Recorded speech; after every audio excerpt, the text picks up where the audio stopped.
അടുത്തതായി നമുക്ക് യൂണീക്ക്നെസ് തിയറത്തെ പറ്റി പഠിക്കാം. Uniqueness theorem.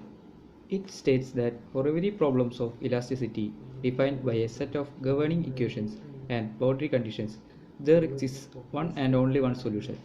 അതായത് എലാസ്റ്റിസിറ്റിയുടെ പ്രോബ്ലത്തിൽ അതിൻ്റെ ഗവേണിംഗ് ഇക്വേഷനും ബൗണ്ടറി കണ്ടീഷനും സാറ്റിസ്ഫൈ ചെയ്യണമെങ്കിൽ ഒരേ ഒരു സൊല്യൂഷൻ മാത്രമേ ഉണ്ടാവുകയുള്ളൂ. This means that problems on elasticity have unique solutions and two different solutions can satisfy the same set of governing equations and boundary conditions. Airy's stress function. 3 അൺനോൺസുള്ള 3 ഇക്വേഷനെ നമുക്ക് simpler ഫോമിലേക്ക് മാറ്റി എഴുതാൻ പറ്റും. 3 ഇക്വേഷനെ നമ്മൾ അതായത് ഒറ്റ സിംഗിൾ ഇക്വേഷനായി മാറ്റി എഴുതാം.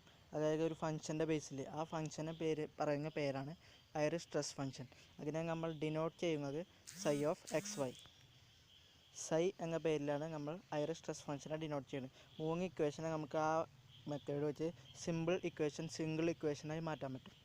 Irish stress function will also satisfy the equilibrium equation when this is true. അതായത് sigma xx is equal to dou square psi by dou y square, sigma xy is equal to minus dou square phi by dou x dou y, അതുപോലെ sigma yy is equal to dou square psi by dou x square.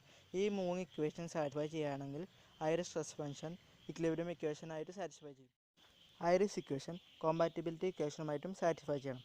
അതായത് ഡോ raise to 4 psi by dou x raised to 4 plus 2 into dou raised to 4 psi by dou x 2 dou y square plus dou raised to 4 psi by dou y raised to 4 is equal to 0. അതായത് del raised to 4 psi is equal to 0.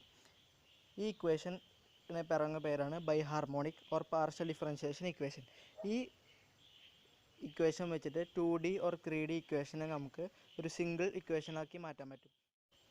ഈ equation വെച്ചിട്ട് അതായത് del raise to 4 is equal to 0 ഈ equation വെച്ചിട്ട് ഏത് ഫംഗ്ഷനെ നമുക്ക് valid stress ഫംഗ്ഷനാക്കി മാറ്റാൻ പറ്റും.